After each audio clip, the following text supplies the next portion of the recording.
Hello बच्चों, ESPN online classes में आपका स्वागत है। देखो, आज हम पढ़ेंगे यहाँ पे राइबोसोम के बारे में।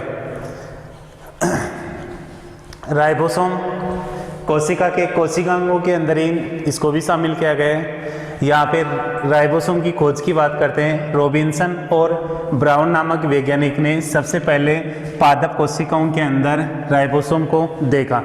इसके बाद में पेलेडे नामक वैज्ञानिक ने जंतु कोशिकाओं में, और ए क्लाउड ने इसका नाम माइक्रोसोम रखा, और रॉबर्ट ने इसका नाम राइबोसोम रखा। देखो, खोज से संबंधित है। रॉबिन्सन और ब्राउन नामक वैज्ञानिक ने यहाँ पे पादप कोशिकाओं में पेलेडे ने यहाँ पे एनिमल कोशिकाओं में, ए क्लाउड ने माइक्रोसोम नाम दिया, और रॉबर्ट ने इसका नाम राइबोसोम दिया। अब देखो, जो राइबोसोम होते हैं, राइबोसोम सभी कोशिकाओं में चाहे कोशिका प्रोकैरियोटिक व यूकैरियोटिक, दोनों प्रकार की कोशिकाओं के अंदर राइबोसोम उपस्थित होता है। सभी प्रकार की कोशिकाओं के अंदर उपस्थित होता है। यहाँ पे प्रोकैरियोटिक जो कोशिकाएं होती है उनके अंदर 70S प्रकार का राइबोसोम पाया जाता है, जबकि यूकैरियोटिक कोशिकाओं में 80S प्रकार का राइबोसोम पाया जाता है। कोशिका के अंदर इसकी उपस्थिति की बात करते हैं तो जो प्रोकैरियोटिक जो सेल होती है इनके अंदर राइबोसोम स्वतंत्र रूप से उपस्थित होता है। किसके रूप में पाया जाता है? स्वतंत्र रूप से। जबकि यूकैरियोटिक सेल की बात करोगे आप तो यूकैरियोटिक कोशिकाओं में ये स्वतंत्र व एंडोप्लाज्मिक रेटिकुलम से जुड़े हुए होते हैं। प्रोकैरियोटिक कोशिकाओं में यहाँ पर राइबोसोम स्वतंत्र होते हैं, जबकि यूकैरियोटिक कोशिकाओं के अंदर राइबोसोम स्वतंत्र व एंडोप्लाज्मिक रेटिकुलम से जुड़े हुए होते हैं। इसके अलावा यहाँ पर राइबोसोम की बात करोगे तो राइबोसोम की जो संरचना है ये 2 उप इकाइयों से मिलकर के बनी होती है। किससे मिलकर बनी होती है? 2 उप इकाइयों से मिलकर के बनी होती है, जिन्हें बड़ी उप इकाई और छोटी उप इकाई कहते हैं। देखो, 2 उप इकाइयाँ है, एक बड़ी उप इकाई और एक होती है छोटी उप इकाई।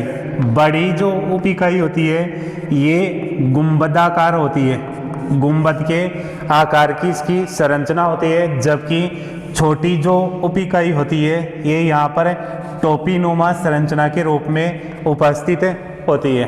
देखो, राइबोसोम की जो संरचना है इसके अंदर 2 उप इकाइयाँ पाई जाती है, जिनमें एक बड़ी उप इकाई है और दूसरी छोटी उप इकाई। बड़ी जो उप इकाई होती है इसकी संरचना गुंबद के समान होती है, और जो छोटी उप इकाई होती है इसकी संरचना यहाँ पे टोपीनुमा संरचना के रूप में उपस्थित होती है। इसके अलावा जो राइबोसोम की इकाइयाँ होती है, राइबोसोम की इकाइयाँ ये Mg+2 आयन की सांद्रता के ऊपर निर्भर करती है। राइबोसोम की उप इकाइयों का संयोजन, उप इकाइयों का जो संयोजन और वियोजन ये किसके ऊपर निर्भर करता है? Mg+2 आयन की सांद्रता के ऊपर निर्भर करता है। जब कोशिका द्रव्य में Mg+2 आयन की सांद्रता 0.001 m, सांद्रता कितनी होगी? 0.001 m होगी। तो यहाँ पर राइबोसोम की इकाइयों का क्या होगा? संयोजन होता है। देखो, राइबोसोम की उप इकाइयाँ, इनका संयोजन और वियोजन किसके ऊपर निर्भर करता है? Mg+2 आयन की सांद्रता के ऊपर निर्भर करता है। कोशिका के अंदर Mg+2 आयन की सांद्रता जब 0.001 m होती है तो यहाँ पे इनका संयोजन होगा। इसके अलावा इससे कम सांद्रता होने पर कम सांद्रता होने पर राइबोसोम इकाइयों का वियोजन होता है। इससे कम सांद्रता होने पर राइबोसोम इकाइयों का वियोजन होता है। इसके अलावा यदि 0.01 m सांद्रता को 2 गुना कर दिया जाता है तो यहाँ पर 2 राइबोसोम आपस में जुड़कर डाइमर का निर्माण कर लेते हैं। देखो, यदि इस सांद्रता को मैग्नीशियम Mg+2n की सांद्रता को 2 गुना कर दिया जाता है तो यहाँ पे 2 राइबोसोम आपस में जुड़ करके किसका निर्माण कर लेते हैं? डाइमर का निर्माण कर लेते हैं। यदि इसी सांद्रता को 0.001 m सांद्रता को यहाँ पर 10 गुना बढ़ा दिया जाए तो यहाँ पर बहुत सारे राइबोसोम आपस में जुड़ करके पॉलीराइबोसोम का निर्माण कर लेते हैं। किसका निर्माण करेंगे? पॉलीराइबोसोम का। देखो, संरचना की बात कर रहे थे। राइबोसोम 2 उप इकाइयों से मिलकर के बना होता है। बड़ी उप इकाई गुंबदाकार होती है और छोटी उप इकाई यहाँ पे टोपीनुमा संरचना के रूप में पाई जाती है। इसके अलावा इनका जो संयोजन और वियोजन होता है उप इकाइयों का, ये किसके ऊपर डिपेंड करता है? Mg+2n की सांद्रता के ऊपर डिपेंड करता है। जब कोशिका द्रव्य में Mg+2n की सांद्रता 0.001 m होती है तो इन इकाइयों का संयोजन होगा और इससे कम सांद्रता होने पर राइबोसोम की दोनों उप इकाइयाँ वियोजित हो जाती है। इसके अलावा 0.01 m सांद्रता को 2 गुना बढ़ा दिया जाता है तो इसके अंदर 2 राइबोसोम आपस में जुड़ करके डाइमर का निर्माण करते हैं। इसी प्रकार से यदि इसी सांद्रता को 10 गुना बढ़ा दिया जाता है तो यहाँ पर बहुत सारे राइबोसोम आपस में जुड़ करके पॉलीराइबोसोम का निर्माण कर लेते हैं। देखो, प्रोकैरियोटिक कोशिकाओं में 70S और यूकैरियोटिक जो कोशिकाएं होती है उनके अंदर 80S राइबोसोम पाए जाते हैं। प्रोकैरियोटिक कोशिकाओं में 70S और यूकैरियोटिक कोशिकाओं में 80S राइबोसोम उपस्थित होते हैं। ये जो S होता है ये इसके अवसादन गुणांक को प्रदर्शित करता है। S किसको प्रदर्शित करता है? अवसादन गुणांक को। और ये इकाई है यहाँ पे श्वेतवर्ग इकाई। कौन सी इकाई है यहाँ पे? श्वेतवर्ग इकाई। देखो, प्रोकैरियोटिक कोशिकाओं में 70S राइबोसोम है। इसकी 2 उप इकाइयाँ बनती है। एक तो होती है 50S और एक होती है इसमें 30S। 50S उप इकाई को यहाँ पे लार्ज सब यूनिट या फिर बड़ी उप इकाई कहते हैं, जबकि जो 30S सब यूनिट है इसे स्मॉल सब यूनिट के नाम से जाना जाता है।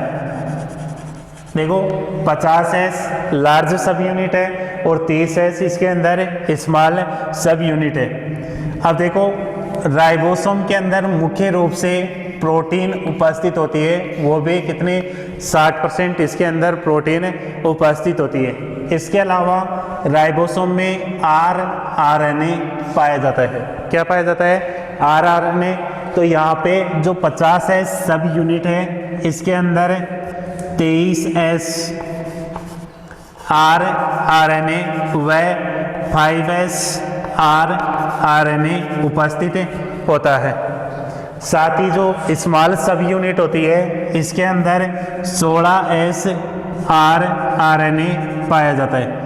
राइबोसोम की जो छोटी उप इकाई है उसके अंदर कितना S पाया जाता है? 16S rRNA उपस्थित होता है। ये तो होता है यहाँ पे प्रोकैरियोटिक कोशिकाओं में। यदि आप यूकैरियोटिक सेल की बात करोगे तो यूकैरियोटिक कोशिकाओं में 80S राइबोसोम पाए जाते हैं। 80S राइबोसोम की 2 सब यूनिट है, 60 और 40। 80S जो राइबोसोम है इसकी भी 2 सब यूनिट है, 60S व 40S। 60S इसके अंदर बड़ी सब यूनिट होती है और 40 इसके अंदर छोटी सब यूनिट होती है। अब देखो जो 60S है इसके अंदर RNA होता है, एक तो 28S RNA, एक होता है 5S RNA और एक होता है इसके अंदर 5.8S RNA। इसी प्रकार से जो 40S है उसके अंदर पाया जाता है 18S RNA उपस्थित होता है। देखो राइबोसोम के संगठन की बात करते हैं, रासायनिक संगठन की, तो उसमें प्रोटीन और जो RNA होता है वो मुख्य रूप से उपस्थित है। प्रोटीन इसके अंदर 60% भाग है, इसके अलावा जो RNA होता है वो इसका निर्माण करता है। 70S के अंदर 50 और 30 सब यूनिट थी, 50 के अंदर 23 और 5S RNA पाया जाता है और 30 के अंदर 16S RNA पाया जाता है। इसी प्रकार से यूकेरियोटिक में 80S प्रकार का राइबोसोम पाया जाता है। ये जो 80S राइबोसोम है इसके 2 प्रकार हैं, 2 सब यूनिट है, 60 और 40। 60 के अंदर 28S 5S और 5.8S RNA उपस्थित होता है, जबकि 40 के अंदर 18S RNA उपस्थित होता है। अब देखो यहाँ पे जो राइबोसोम होता है ये मुख्य रूप से प्रोटीन संश्लेषण करने का कार्य करता है। किसका कार्य करता है? प्रोटीन संश्लेषण करने का कार्य करता है, इसलिए इसे प्रोटीन का इंजन कहते हैं। प्रोटीन का क्या बोलते हैं? इंजन कहते हैं, क्योंकि यहाँ पर जो प्रोटीन संश्लेषण की जो क्रिया होती है उसके अंदर ये महत्वपूर्ण भूमिका निभाता है। तो ये इसका कार्य हो गया एक मेन कि राइबोसोम कोशिका के अंदर कार्य क्या करता है, तो कार्य हो जाएगा इसका प्रोटीन संश्लेषण का।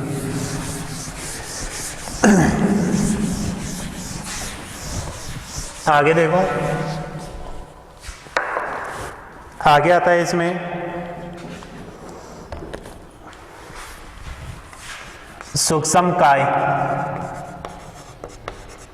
सूक्ष्मकाय कोशिका द्रव्य के अंदर छोटी छोटी संरचनाएं पाई जाती है और ये जो संरचनाएं सूक्ष्मकाय कहलाएगी, इन्हें 3 भागों के अंदर डिवाइड किया गया है। पहला है स्पिरोसोम,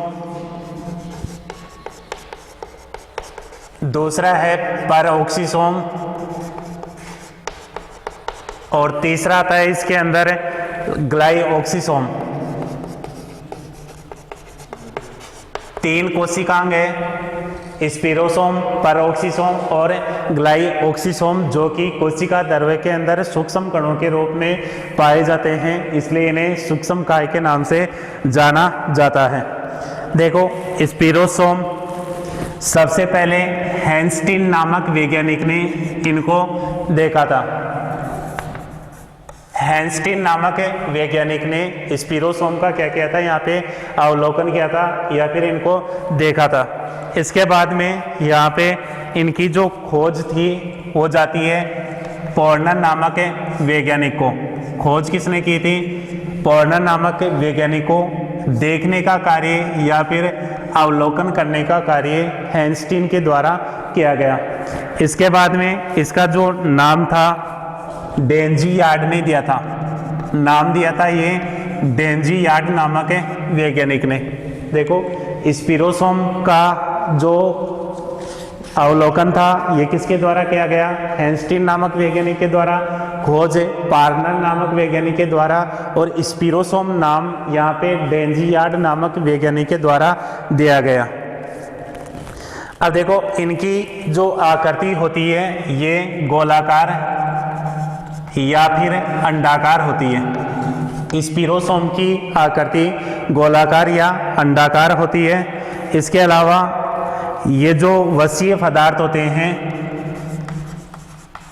वसीय पदार्थों के संश्लेषण व परिवहन का कार्य करते हैं। देखो स्पिरोसोम कार्य क्या कर रहे हैं, यहाँ पे वसीय जो पदार्थ होते हैं उनके संश्लेषण का और उनके परिवहन का कार्य यहाँ पे किसके द्वारा संपन्न किया जाता है? स्पिरोसोम के द्वारा संपन्न किया जाता है।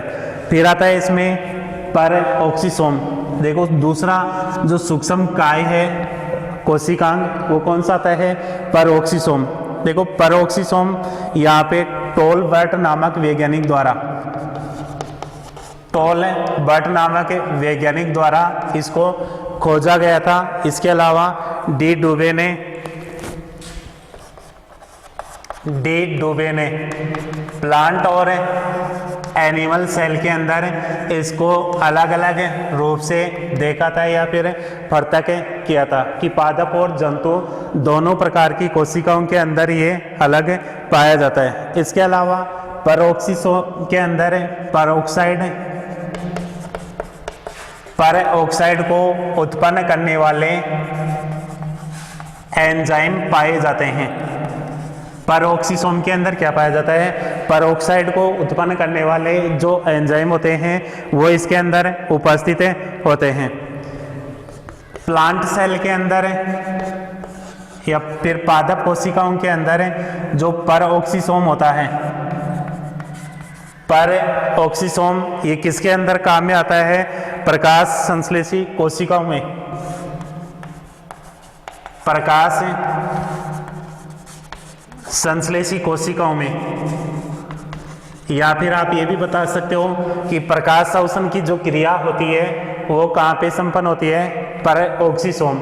इसके साथ में यहाँ पर और भी कोशिकांग है जिनके अंदर प्रकाश संश्लेषण की क्रिया होगी। परऑक्सीसोम, क्लोरोप्लास्ट और माइटोकॉन्ड्रिया, ये तीनों कोशिकांग है जहाँ पर पादपों के अंदर पर जो प्रकाश संश्लेषण की क्रिया होगी वो संपन्न होती है। इसके अलावा देखना जो जंतु कोशिकाएं होती है उनके अंदर यकृत और वृक्क, एनिमल सेल के अंदर लीवर और जो किडनी है इसके अंदर मुख्य रूप से उपस्थित होता है। साथ ही मस्तिष्क और छोटी आंत में, मस्तिष्क और छोटी आंत के अंदर भी परऑक्सीसोम उपस्थित होता है। देखो पादप कोशिकाओं में तो ये परऑक्सीसोम कार्य क्या कर रहा है? प्रकाश संश्लेषी कोशिकाओं के अंदर उपस्थित होगा और प्रकाश संश्लेषण की क्रिया में सहायक होता है। प्रकाश संश्लेषण की क्रिया में परऑक्सीसोम, क्लोरोप्लास्ट और माइटोकॉन्ड्रिया भाग लेते हैं, जबकि एनिमल कोशिकाओं के अंदर ये कहाँ पर उपस्थित है? लीवर के अंदर है, किडनी के अंदर, साथ ही मस्तिष्क और छोटी आंत के अंदर भी उपस्थित होता है। इनके देखो कार्य की बात करते हैं। कार्य कोशिका के विषैले प्रभाव को कम करने का कार्य करता है। कोशिका के जो विषैला प्रभाव है उसको कम करने का कार्य यहाँ पे परऑक्सीसोम के द्वारा किया जाता है। इसके अलावा एनिमल सेल में वसा का उपापचय करता है, वसा के उपापचय का। इसके अलावा प्लांट सेल में प्रकाश संश्लेषण की क्रिया में भाग लेता है। जो पादप कोशिकाएं होती है उनके अंदर ये प्रकाश संश्लेषण की क्रिया के अंदर भाग लेता है। इसके बाद में तीसरा जो कोशिकांग था ये था ग्लाइऑक्सीसोम। देखो सूक्ष्म काय के अंदर 1 नंबर पे था स्पिरोसोम, 2 पे था परऑक्सीसोम और 3 पे आता है ग्लाइऑक्सीसोम। देखो ग्लाइऑक्सीसोम ब्रीवर्स नामक वैज्ञानिक ने इसकी खोज की थी। ग्लाइऑक्सीसोम की खोज किसने की थी? ब्रीवर्स नामक वैज्ञानिक ने की थी। इसके बाद में यहाँ पे जो अंकुरित होने वाले जो बीज होते हैं, अंकुरित बीजों में जो ग्लाइऑक्सीसोम होगा कार्य क्या करेगा? अंकुरित बीजों में अंकुरण में सहायक होगा। जो बीज होते हैं बीजों के अंकुरण के अंदर ग्लाइऑक्सीसोम सहायक होता है। इसके अतिरिक्त ये अघुलनशील लिपिड के रूप में कोशिका के अंदर उपस्थित होता है। जंतु कोशिकाओं में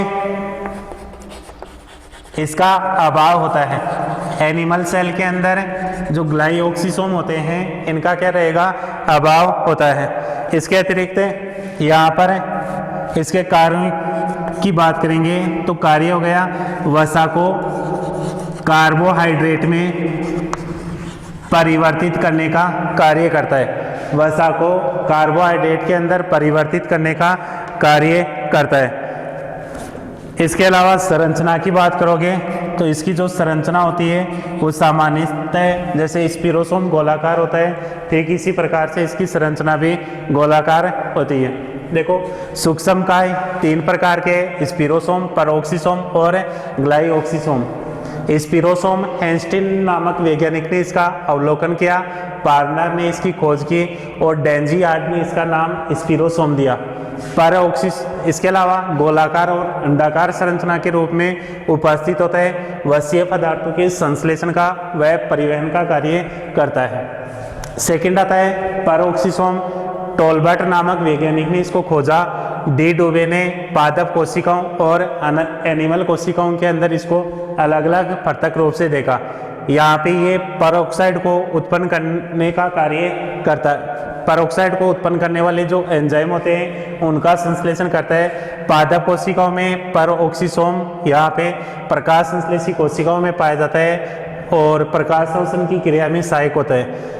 इसके अलावा एनिमल कोशिकाओं में लीवर, किडनी, मस्तिष्क और छोटी आंत में पाया जाता है। कार्य की बात करोगे कोशिकाओं के विषैले प्रभाव को कम करने का, साथ ही एनिमल कोशिकाओं में वसा के उपापचय का और पादप कोशिकाओं में प्रकाश संश्लेषण का कार्य करता है। ग्लाइओक्सिसोम ब्रीवर्स नामक वैज्ञानिक ने इसको खोजा था। जो बीज अंकुरण है उसके अंदर ये सहायक होता है। एघुलनशील लिपिड के रूप में पाया जाता है। पादप कोशिकाओं में इसका अभाव होता है। इसकी संरचना गोलाकार होगी और कार्य क्या हो जाएगा, वसा को कार्बोहाइड्रेट के अंदर परिवर्तित करने का कार्य करता है। इसके बाद में कोशिकांग आता है यहाँ पे कशाभिका व पक्षमाभिका। देखो कशाभिका व पक्षमाभिका, यस, फ्लैजिला व सीलिया, फ्लैजिला व सीलिया। अब देखो जो कशाभिका व पक्षमाभिकाएं होती है ये सभी कोशिकाओं में उपस्थित होती है। सामान्य अवस्था के अंदर लगभग सभी कोशिकाओं के अंदर सीलिया व फ्लैजिला उपस्थित होते हैं। ये उन कोशिकाओं में एब्सेंट होते हैं जिनमें गति नहीं होती है। देखो उन कोशिकाओं में तो पाया जाता है जिनके अंदर गति होगी और उन कोशिकाओं के अंदर सीलिया और फ्लैजिला का अभाव होगा जिनके अंदर गति नहीं होती है। इसके अलावा देखो पादपों के अंदर जैसे एल्गी हो गई, इसके अलावा ब्रायोफाइटा हो गया, कवक हो गया,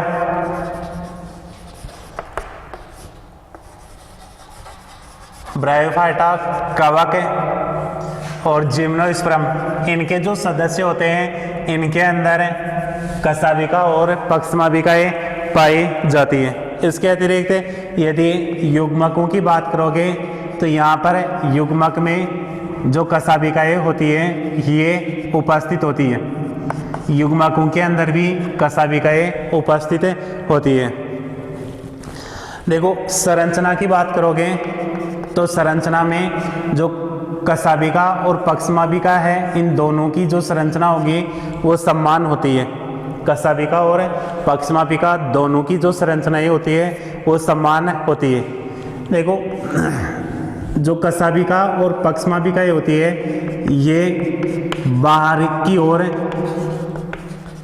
बाहर की ओर जीवद्रव्य तंतु या फिर जीवद्रव्य झिल्ली द्वारा ढके रहते हैं। जीवद्रव्य झिल्ली द्वारा ढके रहते हैं। इसके अंदर 9+2 विन्यास पाया जाता है। देखो, दो एकक तंतु, इनके केंद्र भाग में व 9 द्विक तंतु इनकी परिधि की ओर। देखो, 9+2 विन्यास पाया जाता है।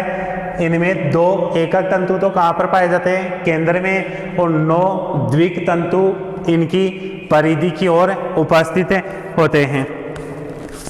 ये जो द्विक तंतु होते हैं, ये एक दूसरे से 200 एंगस्ट्रॉम की दूरी पर 200 एंगस्ट्रॉम की दूरी पर उपस्थित होते हैं। इसके अलावा जो केंद्रीय तंतु होता है, ये एकक नलिका का निर्माण करेगा। केंद्रीय तंतु एकक नलिका का निर्माण करता है, और जो परिधीय तंतु होते हैं, ये इस एकक नलिका से जुड़े हुए होते हैं। परिधीय तंतु इस एकक नलिका से यहाँ पर जुड़े हुए होते हैं। यहाँ पे देखना, जैसे ये परिधि के अंदर 2 तंतु है, केंद्र में, और इसकी परिधि के अंदर आपको 9 तंतु दिखाने हैं, वो भी 200 एंगस्ट्रॉम की दूरी पर।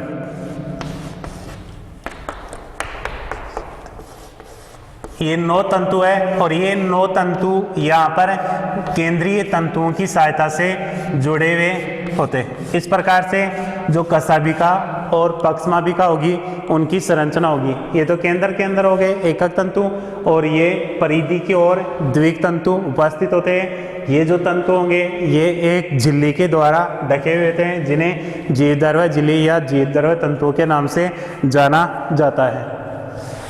इसके बाद में बात करते हैं यहाँ पर कि जो कशाभिका और पक्षमाभिका होती है, इनकी संरचना में क्या अंतर होता है।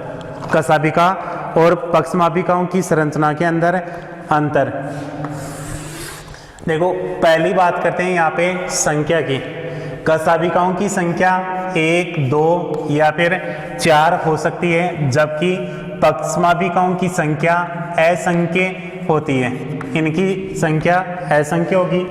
इसके अलावा यहाँ पर स्थिति की बात करोगे तो कशाभिकाएं मुख्य रूप से अग्रस्त स्थिति या फिर उप अग्रस्त स्थिति में पाई जाती है, जबकि जो पक्षमाभिकाएं यहाँ पर संपूर्ण सतह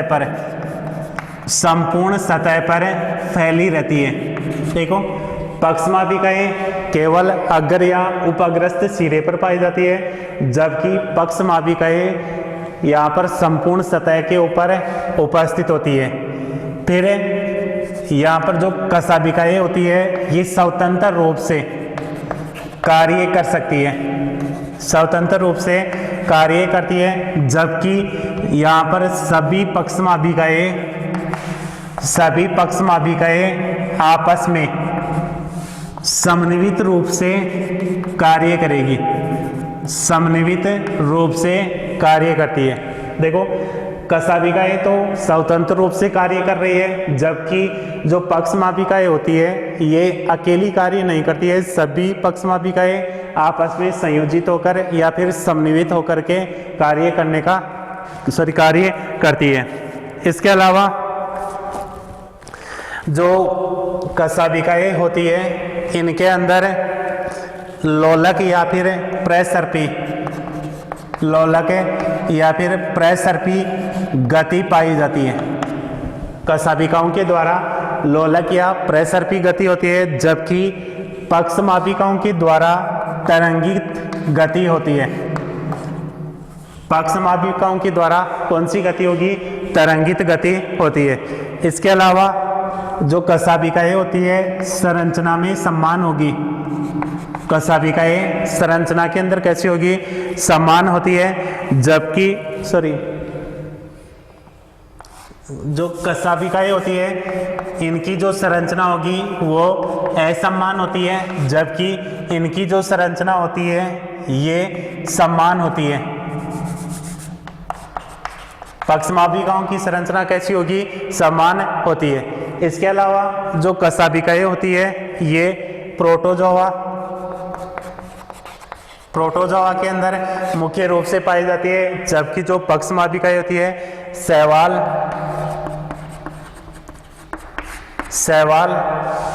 इसके अलावा युग्मक और जलीय कवकों के अंदर पाई जाती है। तो ये अंतर था यहाँ पे कशाभिका और पक्षमाभिकाओं में। जैसे संख्या की बात कर रहे थे 1, 2, 4 के रूप में पाई जाती है, ये असंख्य होती है।